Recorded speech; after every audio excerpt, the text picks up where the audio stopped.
There's some challenges that come with the bowl in general with LSU, and then with some of the guys that aren't here. So how do you just kind of move forward and know, hey, there's still a lot of guys here that want to win a football game? Yeah, that really is the mindset. You just focus on the guys that are here, and we're really in pretty good shape overall, and these guys have had great attitude and practicing well, and so we're just business as usual.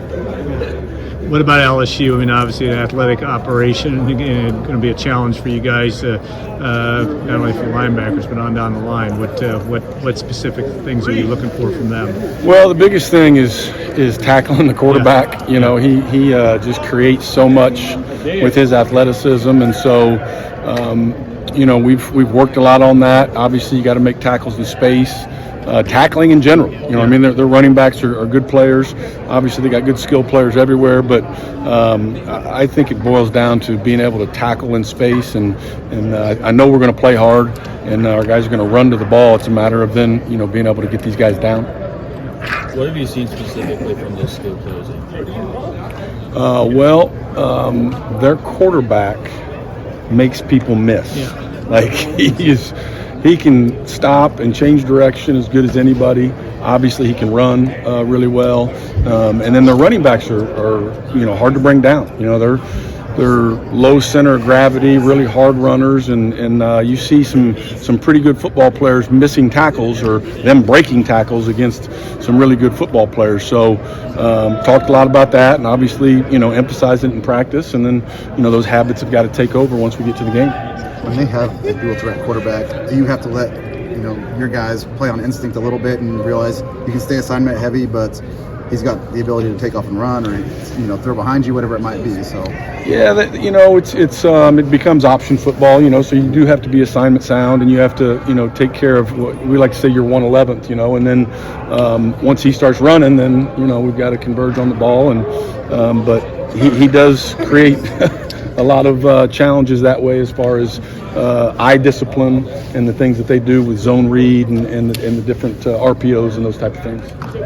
Any other Jalen Graham situation? Anybody else that you expect that may not be able to play from outside of what we've heard about? And not that I'm aware of. I think everybody's healthy and ready to go, and full steam ahead.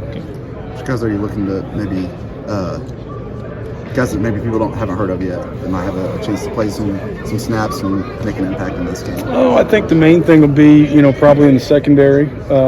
You still got Sanusi and Cam and Bryce. I think a guy that sticks out would be Antonio Stevens. Yeah. Has been practicing well. Ryan Brandt is a guy that's going to, is getting a lot more reps. So, those guys. And then, at the corner position, a guy like Brandon Callaway is, going to have to step up. Valuable these extra bowl practices for guys like that. Oh, it's huge. Obviously their long-term development, but obviously the focus right now is preparing for this game, and with some of the the holes that we have, those guys typically don't get this many reps throughout the course of even just one practice. But now we're stringing together quite a few, and then they get to go watch the video, and then we have walkthroughs, and so it's invaluable. The fact that finals are over, they can just kind of focus on football for a couple of weeks. So is that kind of the great thing about this, is you don't have the pressures of school and all that stuff right now? I think so too. That obviously last week they were still in finals, but we've got these 3 days, and then we've got the time down at the bowl where it'll be football. Obviously there'll be some events and some fun to have down there, but at the end of the day, I always thought there was nothing better than the clean slate feeling of the end of a semester, and it's all and so I think we'll have some clear heads and be able to really improve.